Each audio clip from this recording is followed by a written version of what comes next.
Good morning, Alex. Good morning, Tessa. How are you today? Yes, yeah, good. Thanks very much. Little bit butterfly in the tummy, really, but setting up all the technology takes your mind off the fact that you're actually speaking at a global conference. So I all know. good. It's pretty amazing stuff. I mean, first of all, thank you for sharing this experience with us. You are very brave. All our 24 speakers have been extremely brave to kind of join us on this journey. There've been a few technical hitches along the way, but it's great because it's live, and that's what we expect. And our audience has been very forgiving and very supportive of any minor glitch we've had. So, I'm thoroughly enjoying it, and we're kind of we have made history. I want to say making history, but history has been made at the point at which we launched. In Australia, however many hours ago that was now. So it's fabulous. Absolutely, and well done for those people that have stayed awake and watched it from the beginning. Think, That's cracking. I think Kirsty, who kicked off the Oceana session, is still awake. She's on. I think she's on about 18 hours now. So yeah, she's doing a grand job with her energy drinks and coffee. So Alex, I've had an opportunity to chat to you before today, but perhaps for the people listening now, could you perhaps give us a little bit of a background about you, where you're from, your service management background, and what you do at Marvel? Yeah, absolutely. Well, I didn't start off in service management. I've come to this position quite a roundabout way. I started life as a hydrometrics officer in the National Rivers Authority, as was. Okay. It's now called the Environment Agency instead.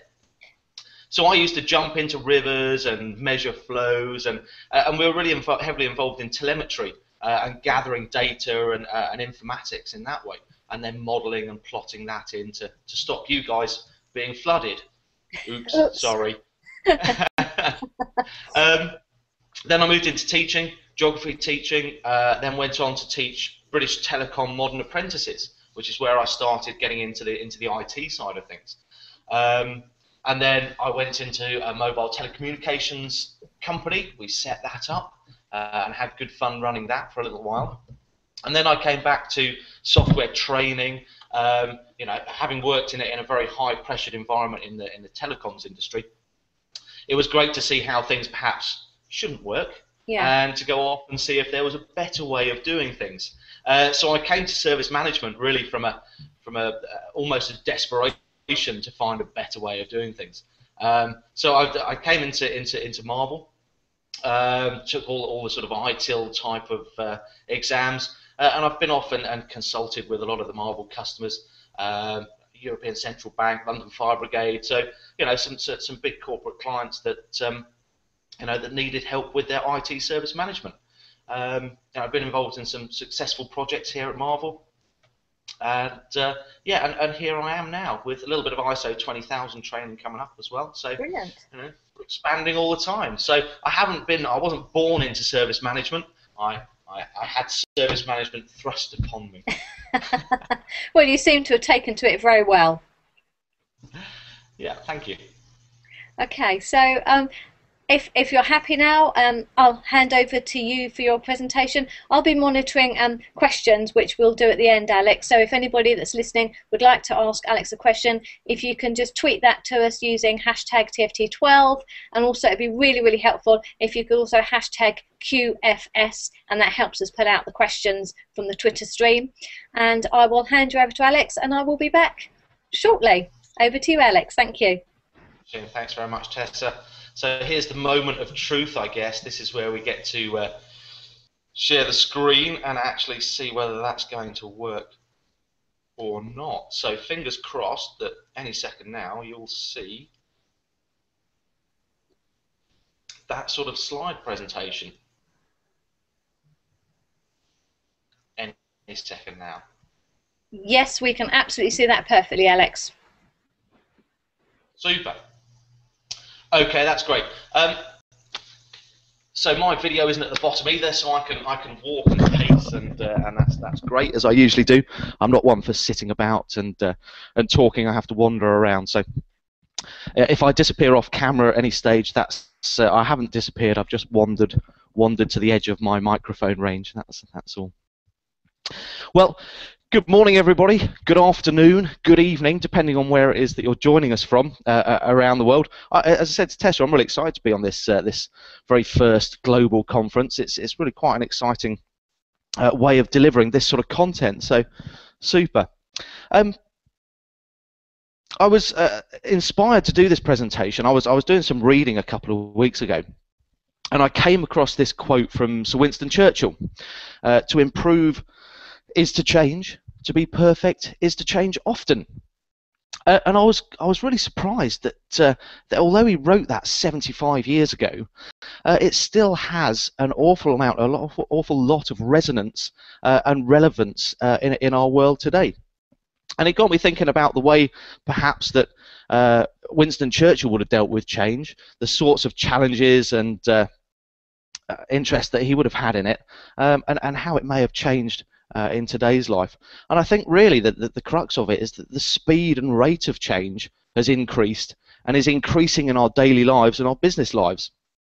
So I just wanted to delve into that a little bit and see how we actually manage that rate of change. If there's any sort of approaches or lessons to be learned about how we deal with this ever increasing rate of change in the business world today. So I thought I'd start my presentation and split it up into 3 sections, really. So I decided that we would have a look at something or a situation or example where we didn't change at all. And then I thought we'd move on to wait until my slides catch up with me. Oh, this is the first technology bit. There we go. So, so yeah, if we don't change at all, what happens? If we do decide to change, and I think that's probably one of the options that we have today. What actually happens? How do we improve through change, and how do we improve the way that we change? And eventually, can that actually lead to perfection? We need to strive for perfection. Obviously. I doubt any of us will probably ever get there, but it's the striving to reach that sort of perfect situation that's what drives us onwards. So 3 sections. The first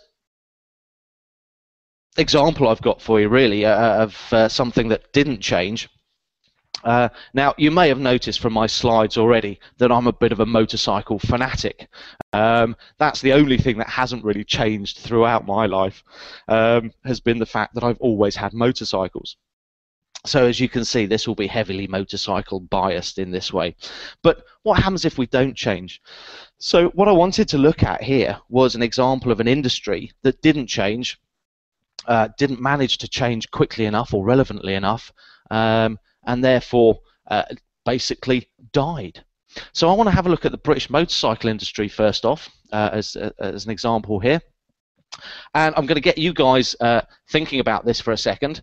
Just rack your brains for 5 seconds and think about how many British motorcycle manufacturers you can actually name.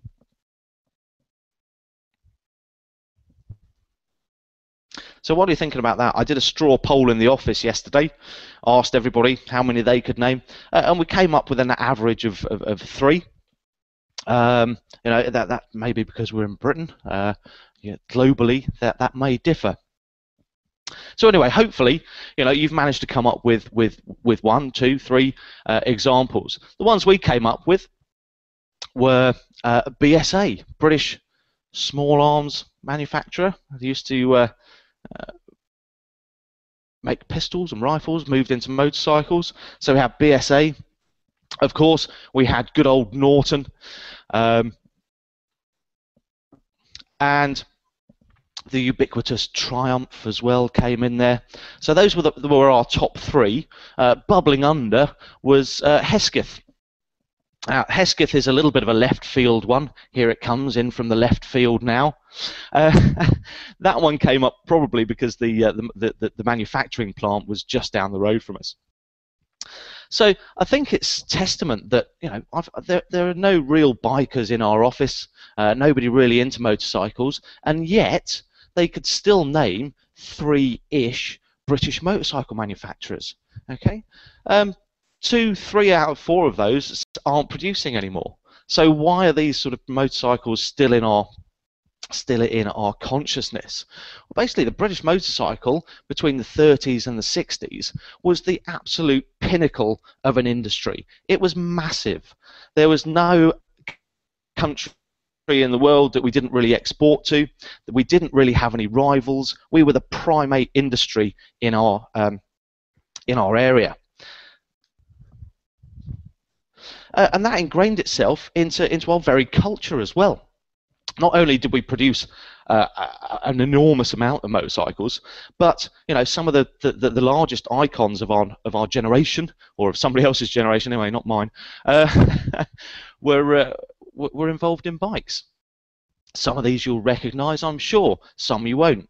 Top left, for example, that old black and white photo up there is Lawrence of Arabia. Now later on, that Brough Superior that he's riding did actually kill him, but what a way to go. On the top right there, we've got Steve McQueen, very closely associated with motorcycles. He rode them in films, he raced them in private life, and he came out with that famous quote, "Life is racing, everything else is just waiting." And then we've got the style icon, supposedly, of Marlon Brando down there on the left-hand side. And we can also thank Triumph for Bob Dylan's music as well. A bit of a tenuous link, I hear you cry, but Bob Dylan had an accident on that motorcycle, and it really changed his perspective on life, and therefore on the way that he produced his music. And of course, we've got the hard man of films over there on the right, Mr. Clint Eastwood as well. Okay, so just to illustrate the point of how large the British motorcycle industry was. And if we look at it in metrics, if we look at it in numerical terms, in the 1950s, the heyday of British motorcycles, they were the 3rd biggest export from Britain. Now, bearing in mind, we were a powerhouse of industry at that time. 3rd biggest export is quite impressive. And although we could only name 3 or 4 manufacturers, at the time there were close to 30 production houses or manufacturers of motorcycles churning out production machines, racing machines, and specialist machines. And to illustrate it further, 127,000 motorcycles were made in Britain in its heyday in 1959. To put that into some sort of perspective, 127,000 motorcycles a year is slightly over 500 rolling off the assembly line every day. Okay, so in summation, it was big. So what happened to it? There's maybe 2 production bike manufacturers in Britain now, and I think it's important to understand how radical the decline was. Now, we always say pay attention at the back, but of course, the British motorcycles weren't at the back; they were way at the front. But still, we need to pay attention. Even if we think we are ahead of the game, we can't rest on our laurels. We have to be wary about what's going on around us. So as soon as this graph comes up, there we go. This just identifies the sharp decline. 15 years-ish it took to self-destruct until the British motorcycle industry was extinct. 15 years. When you think about it, not a very long time. I've put the Honda motorcycle figures up there as well, just to identify, just to prove that it wasn't the motorcycle buying public that decided not to buy motorcycles anymore. The motorcycle industry was still very buoyant. There were still lots of people buying bikes. It was just they weren't buying British bikes. And as you can see, 15 years, we went from 127,000 to, in 1972, near enough 0. We were buoyed along for a couple more years with a few government subsidies and a few large orders from the Nigerian police force till about 1974. But in essence, 1972, the British motorcycle was extinct. Honda, on the other hand, within 15 years, Mr. Honda started off attaching surplus wartime generators to bicycles, and he went from a shed, basically, producing small motorised bicycles to outstripping the British bike industry within 15 years. So, the Honda rise almost matches the British decline. Why? Why on earth did that happen? How could something that was so massive go from from such a global phenomenon to absolutely nothing, to become extinct within that short of time? So this is back to my geography teaching days. Was it an Ellie? What's an Ellie? Well, an Ellie is an extinction level event. Was there something so catastrophic within the industry, within British motorcycles, that killed it dead once and for all in one fell swoop? Well, no. As we can see from Honda still producing and selling motorcycles, it wasn't an extinction level event. It was more like a death of 1,000 cuts. Basically what happened was that the British motorcycle industry didn't understand how its environment was changing. So it wasn't the meteor that killed it, like the dinosaurs. It was more global warming or a new ice age that killed it.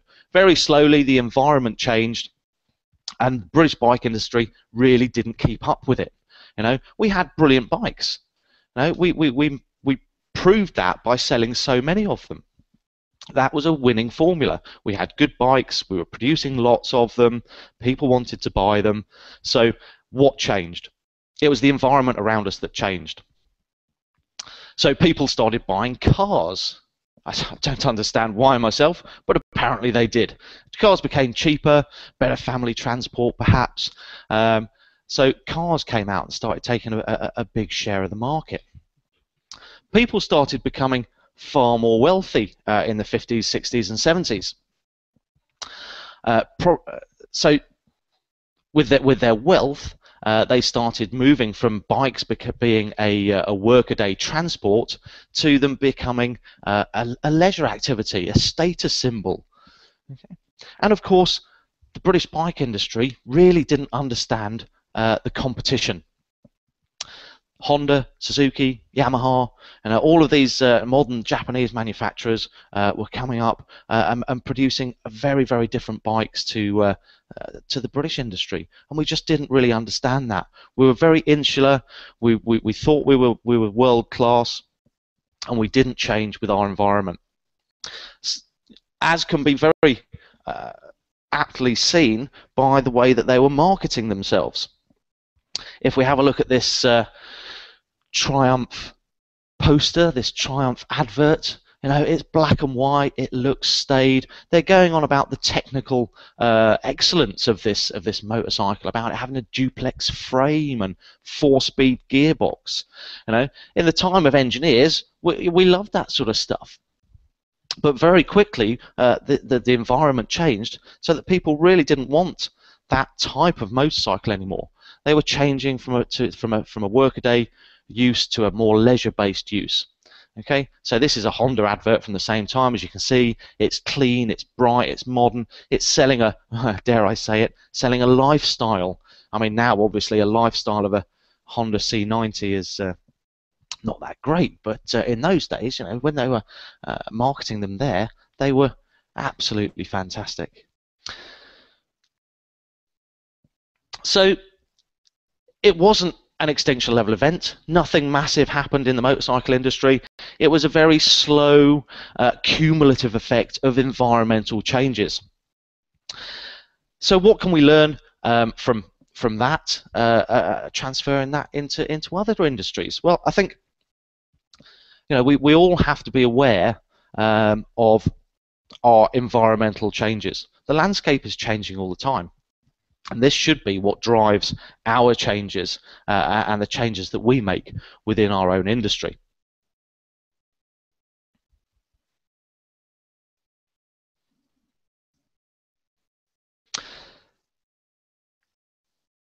So once we've identified these landscape changes, and I think it's very important to be aware of what else is going on.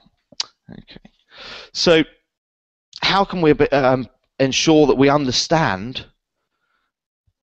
and recognize the changes in our landscape? It's important to remember that we already do this type of thing. We already run service improvement projects. We already understand that things need to change. But I think we also, especially in this ever-changing environment, we need to be a little bit less granular. We all get a little bit hung up and maybe too focused and insular on internal changes. We're all looking at provisioning a new server, pulling on a new service, and doing all of these quite operational changes. And I think we really need to look up a little bit now in IT and look at the landscape around us so that we can help support and service the businesses that we're servicing and supporting. Okay. So we always used to ask ourselves at the beginning of a service improvement project, where are we now? Okay, and that's a valid question. But then we also have to ask ourselves, the next one is, when we get the answer, well, here we are, from a very geography teacher point of view, well, where's here? Okay, we know where we're standing, but in context to everything else, where is that? What can we see from where we are? What's the landscape in relation to us like? What's the economic landscape? What's the political landscape? What's our competition doing? What's the technological landscape looking like? So it's really important that we set ourselves business-wise in a context of our environment. And how do we understand contextually where we are? Well, underpinning everything that we ask ourselves, there has to be honesty. Until we can honestly say, this is how good we are, this is how well we're doing, this is what we do well, this is what we do poorly, here we can improve, here we can't. Until we can answer those questions honestly, we're probably never going to be able to progress. And it's quite difficult to ask those questions and be honest with ourselves. Because let's face it, although we talk about business, a business is made up of people. And when we say, how is the business doing, what we're really asking is, how are the people doing? So to get honest answers and to critique yourself honestly can be a really difficult thing to do. And that's usually because people equate honesty with then being blamed for stuff. Okay, so if we can get away from a blame culture, we're more likely to get honest results, honest answers. If you also want to know where you're standing in the landscape, in the business landscape, ask your customers. We just talked about being honest with yourself. Your customers will be brutally honest with you. And also, they may well have experience of other providers in your service space. And so may be able to compare you to others, which will give you a good idea of where you are contextually. Consultants in a business landscape are our explorers. I'm sure they'd love being described as explorers. They're the ones that go off into the wilderness, explore, look over the horizon and find out what's coming up, go off and look outside of our own boundaries and find out what's going on elsewhere. And as such, they're in a great position to come back and tell you where you fit into the landscape exactly in relation to everything else that's going on. So consultants as explorers. And of course, do your own research. Who can you trust to do honest research? Probably yourself. What are your sales figures like? What are your customer feedback surveys coming back and saying? Do your own research about where you stand and how you're doing. The other thing, of course, we can do is to start benchmarking ourselves. If you really want to compare yourself to others, then you need some governance, you need some standards. Now, obviously, ITIL isn't a standard, it's just a framework, but if you wanted a service management governance, then obviously ISO 20000 is your obvious choice. If you want to benchmark your service management against other people, ISO 20000 is the way to go, and that will put you very, very firmly in context with other people that are doing the same sort of thing. So we're trying to place ourselves in the landscape.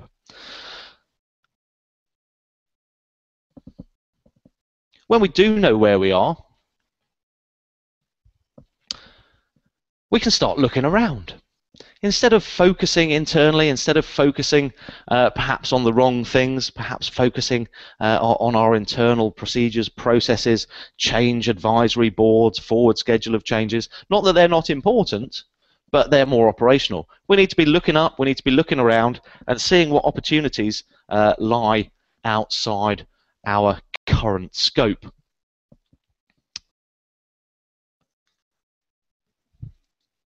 And this enables us to identify any potential environmental changes that may be coming down the pipeline, that may be coming to affect us later on. You know, the ability to look up, to look around at our landscape is always going to be beneficial. So how's the economic climate? Well, obviously, it's a bit of a touchy subject at the moment. Quite bad. You know, people are still feeling the pinch. They're not having. There's not a lot of money sloshing about for people to spend, and therefore, you know, we've got to be aware of this austerity. Even if we're not just talking about financial bottom lines, we also need to be aware of the way that that's affecting people's attitudes. You know, people are looking at being thrifty, and maybe politically now is not the time to be rolling out massive flagship projects in IT, you know, and consuming lots of resource. What are your competition doing? That's probably a key thing in any market. An ideal example of that one is RIM's, BlackBerry RIM's response to the press launch of the very first iPhone. And the response there was, they must be lying. iPhone must be lying. There's no way a device will be able to do the things that they were purporting that the iPhone could do. You know, maybe a little bit of a head in the sand attitude there from RIM. Political machinations. Now, that's really from an IT point of view. We think, well, you know, not a great deal to do with us, really. But when we look at things like putting things into the cloud, holding data in the cloud, maybe going to software as a solution type of applications, you know, these types of things do start to, the political nature of areas does start to become more important. Can you transfer data across boundaries? If I'm working in the EU, can I have a software as a service solution with its data held in the States? Not really, no. Okay, so these are the sorts of political machinations or the political structures that we have to take into consideration. And of course the future. What does the future hold? Well, if I knew that, I wouldn't be here speaking to you guys. I would probably be on some deserted tropical island somewhere. But we can make some good guesses, and guesses is really all it is. I heard the phrase that trying to forecast or trying to look into the future by looking at past results is like trying to steer a car by looking out the rear window. You know, and we always have the difficulties there. But we need to be aware of what's going on in our environment. Is what I'm trying to get across to you here. Once we understand what's coming down the pipeline, we can start divvying up these things, these changes, these environmental changes, into two different types of category. We might have disruptors, and we've got distractors. Okay, a disruptor is a technological disruptor or a disruptor, a game-changing event. Something so large that it's going to fundamentally change the way we do things, the way we produce things, the way we deliver things. Distractors, on the other hand, are more things that occur around the periphery. You know, maybe things that will add benefits or may detract slightly from what we do, but will have no underlying long-lasting effect. So we need to be able to put changes, environmental changes, into these two categories, because depending on the category that it goes into is going to be the way that we as a business or as a support service industry change the way we do things in response to this. So what sort of disruptors have we had in the past? And what has actually changed our landscape from a technological point of view in the past? I'm showing my age a little bit here, perhaps. There you go, the ZX Spectrum. But more importantly, what does that represent? Personal computing. So really what I'm identifying there is the change from the sort of mainframe, centrally held computing power to the distributed computing power that personal computers brought us, and the sort of personal microchip brought to us. That was a whole paradigm shift in the way that we dealt with things. And again, people not understanding the real underlying change that was going to bring. There's lots of quotes out there that identify that. You know, we'll probably only ever need 6 computers in the whole world. Things like that. Personal computers will never take off. Blah blah blah. Okay. I couldn't really find an image or an icon really that summed up the internet. So I thought, well, what's been the biggest internet sensation so far? This chap, Gangnam Style. Yeah, something along those lines. It makes me look like I'm down with the kids, but somebody told me I should put that up there, so there you go. 800 million hits, but realistically, you know, the internet, the communications that has enabled, the interactivity, you know, today, you know, without the internet, we wouldn't be having a global conference. So again, that's been a fundamental disruptor to the way that we do things. And of course, mobile devices. I'm not suggesting that the Angry Birds has changed the way we work. It's probably changed how often we work, but not the way we work. Mobile computing, mobile devices have changed the way we work absolutely dramatically. So they're the disruptors. They're the sort of technological disruptors that have really changed our underlying fundamental way we work. And some distractors that have come and gone. If you're anything like me, you will have a box or a drawer or a cupboard full of old bits of connectivity and old bits of technology that we saw, thought, wow, fantastic, got to have that. That's going to be the next big thing. And a year later or 2 years later, it's consigned to the drawer. These are the sorts of things we call distractors. Okay, so as you've just seen, things like digital audio tape. I was taken to task about that one because somebody still uses that for backups. But digital audio tape was going to change the way we listen to music. It never did, really. I don't know if you remember these chaps here, the zip drives. Okay, again, I've got one of those in my box at home. Fantastic idea at the time. Big external hard drive. Never really took off. And these two, probably never heard of these next couple of things. Flues, and of course, in the same vein, there was also these things called beans.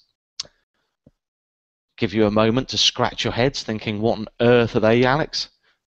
Well, they were going to be the next big thing in the early 90s, and this was going to be the internet currency. We weren't going to use credit cards over the internet. We weren't going to use instant transfers from bank. We weren't going to use PayPal. We were going to buy internet currency, flues or beans, and use those. Okay. So distractors. Oh, there we go. Jumping between slides there. So let's have a look at that in context of the example I've already used. Distractors for the British motorcycle industry. They didn't just ignore everything and do nothing before they went extinct. But you know, they looked out around at their landscape against their competition and decided that reliability, technology, price, and model ranges were the 4 most important things that were killing the bike industry or killing their sales. So they looked at all 4 of those and thought, what's the most important one that we need to concentrate on? They went for model range. They were worried that the sales of Honda were because they had lots and lots of different models out there. As such, Triumph especially decided to start pumping out more and more models, which probably wasn't a bad idea. But the way they did it was by reducing the amount of design they did, was by reducing the amount of testing they did, and by reducing Well, the price certainly. So yes, they got the model ranges out, but they were more unreliable. They were using older technology. The price still wasn't right, and their customer satisfaction dropped dramatically. And that's really where we started getting these the thought that of the unreliability of British motorcycles. So that model range, concentrating on that, that was a distractor. They really shouldn't have gone for that one. So again, back to the man and the penguin. You know, we have to work out what is a disruptor and what is a distractor. Now, from this picture here, although when we first saw this picture, we thought that penguin, he should be looking at that instead. We've no idea what he's looking at onto the right-hand side. Could be something far more interesting. It could be 5 penguins or 5 penguins being eaten. Who knows? But you know, you need to be able to stick these into the 2 categories.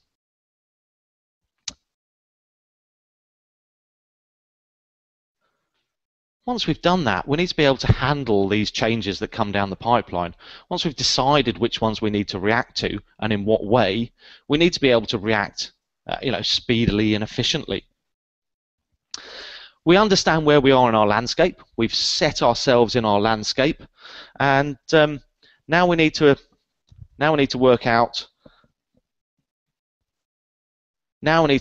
where we're going. Okay, so we need to pick a point in the horizon of our landscape and decide to head for that point. Arbitrarily, yeah, looks nice up there. Perhaps we want to choose a horizon point more carefully than just wanting to pop and see what's on the other side of the hill. So, what do we want to look at from a horizon perspective? You know, this is the part of the SIP where we usually say this is where we want to be. But again, in IT, and IT service management, we tend to be quite narrow focus on that. We say, you know, where are we now? Where do we want to be? Usually on just improving one small part. You know, this is taking it up a couple of levels and saying this is where we are in a business landscape. Where do we want to be in a business landscape? Now, picking a point on the horizon. Again, I'm going. You know, this is from my geography days. I'm not wanting you to say, "Oh, I want to go and see that tree or that interesting rock outcropping or that escarpment slope," and I won't slip back into geography teaching. What we're looking at for this point on the horizon is perhaps more of an esoteric thing that we want to achieve. So, for example, we might want to say, no matter what we do, we need to improve our quality. No matter what else we do, we need to improve our safety, or we're going to focus on innovation, or, you know, for example, reliability. Any of those sort of esoteric sort of ideas, those overall goals that we want to achieve. Safety, for example, you're thinking, well, how on earth is safety going to improve my business? Well, there was a well-known, I say well-known, if you know about steel manufacturers, he was well-known, steel manufacturer in the US about 7 or 8 years ago, decided that his industry was still too risky, too unsafe. There was a lot of people getting injured. They had one of the highest injury rates of any industry out there. And as such, they decided that, you know, in everything that they did, they would put safety as their highest priority. That was going to be their main concern. That was going to be the horizon point that they strove for. How is that going to increase our productivity? You know, how is that going to make any difference to our business at all? Well, in a number of different ways. But at the end of the day, what it did do was it quintupled that steel manufacturer's production and output. So over 7 years, quintupled it just by saying safety is our main concern. No matter what else we do, it's going to inform all of our decisions. Do you want to hire more staff? Yes, if it's going to make the place safer. Do we want to use this new technology? Only if it's going to make the place safer. Okay, so that keeping sight of that horizon point or keeping sight of that goal is absolutely key. And also in that way, we can decide what things are going to fall into our disruptor bucket and what things are just going to be distractors. So as you can see, even though this guy's had to walk downhill a little bit, he's taken a bit of a squiggly path to get to that point in the horizon, he's still got to that point in the horizon. If he didn't have a point to aim for, then he probably just would have wandered around in circles, following the lay of the land, following the landscape, and really not getting where he wanted to be. So as I say, it's really important to set this horizontal goal for yourself, for your business, for your IT department, for your service management providers, and stick to it. And it's really key to know that all decisions that you make, if they're informed by a consistent horizon goal, will be easier to make. And it helps you to navigate across the landscape, this ever-changing landscape. When a change occurs, when an environmental change comes up, what do we want to do? Well, we know what we want to do because we've got this set point on the horizon. We can be focused on that.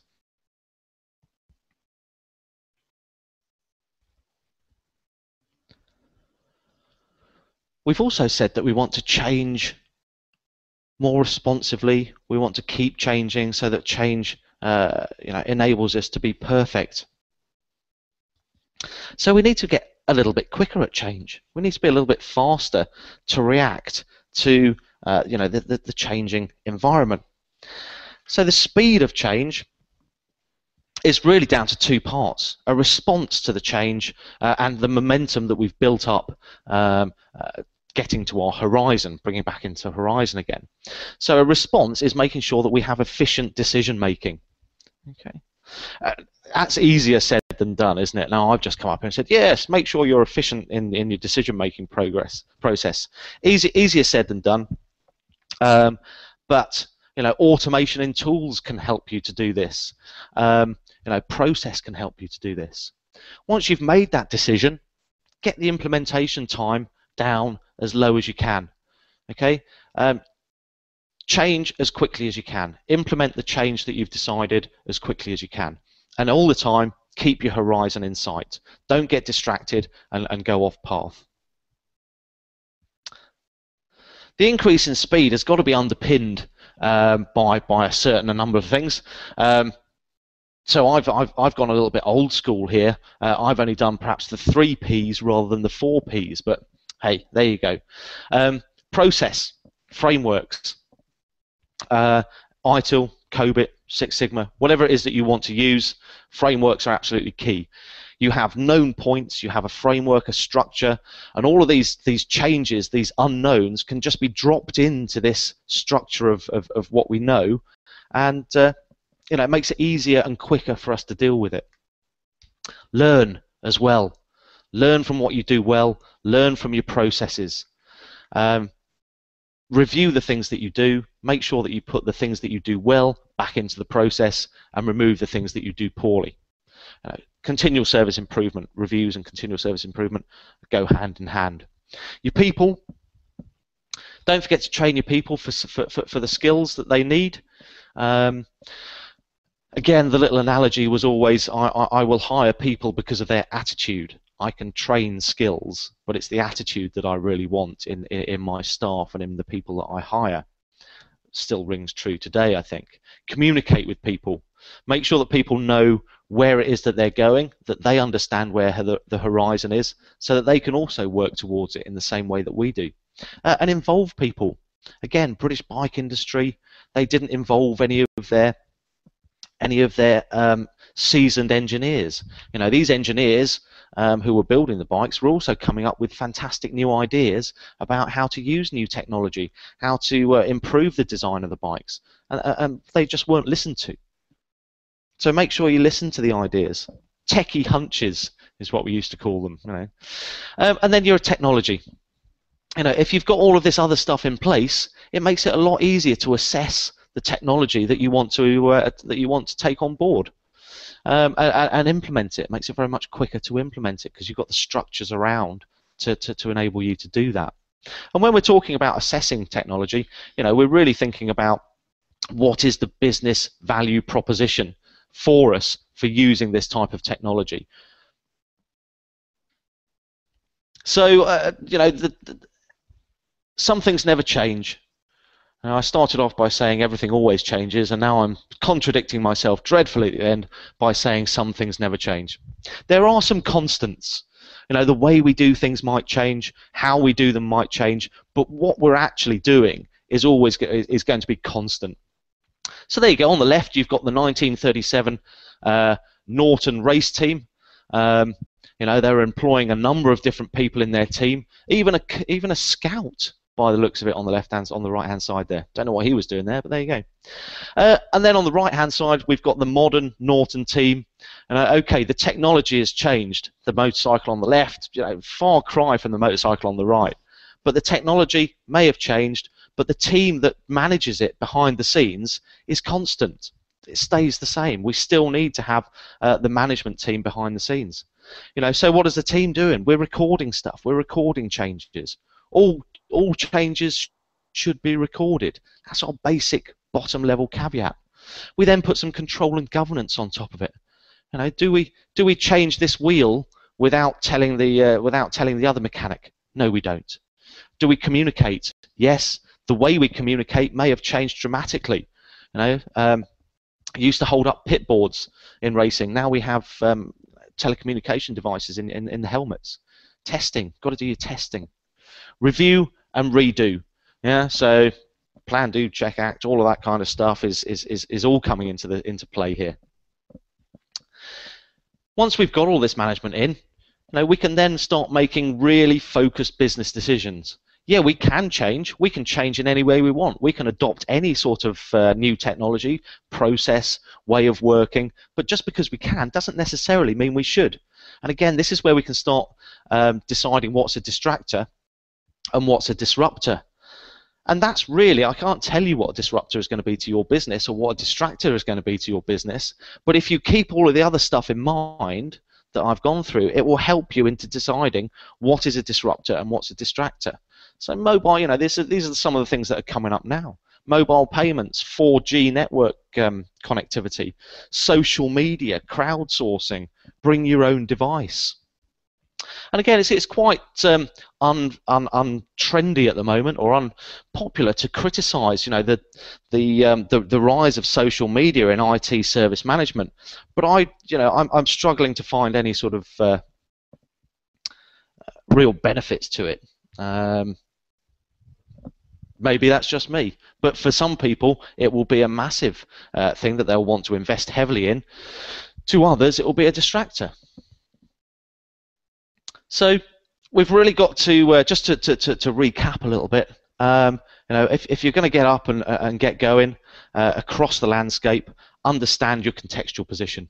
Don't just ask where are we now, but ask where are we now in relation to everything else.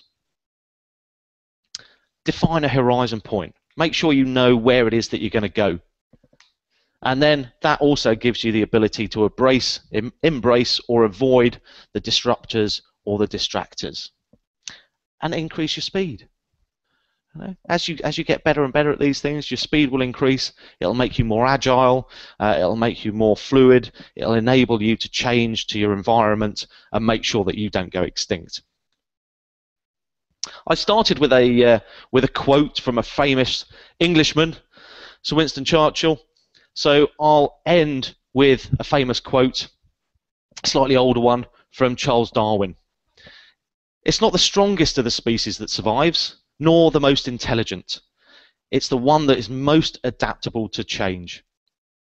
And I think that's absolutely key that we bear that in mind in everything we do. Okay, guys. So that's kind of concluded. I don't know. I'm sure there'll be a question on why I used this slide as well. What's going on there? I just thought it was quite impressive. Bit of motorcycle riding. That was all.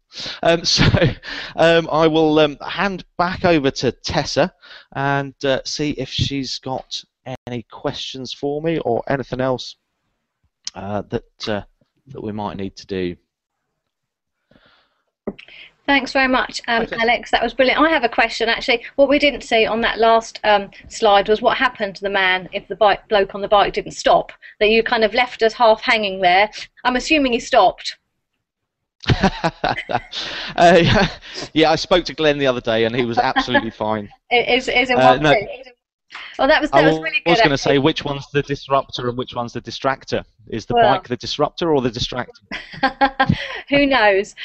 You can, if you stop sharing your screen now, we might be able to see you back with us. Sorry. Click on screen share, and you should reappear as if by magic. Perfect. Thank you very much. That's brilliant. Just amazingly full of kind of content and wisdom and knowledge and advice. So much so that we're kind of almost out of time. But I did have a tweet. Somebody is liking you Gangnam style in your presentation today. So they're picking up that. So you are down with the kids, as you said earlier. So something for you to take away with you.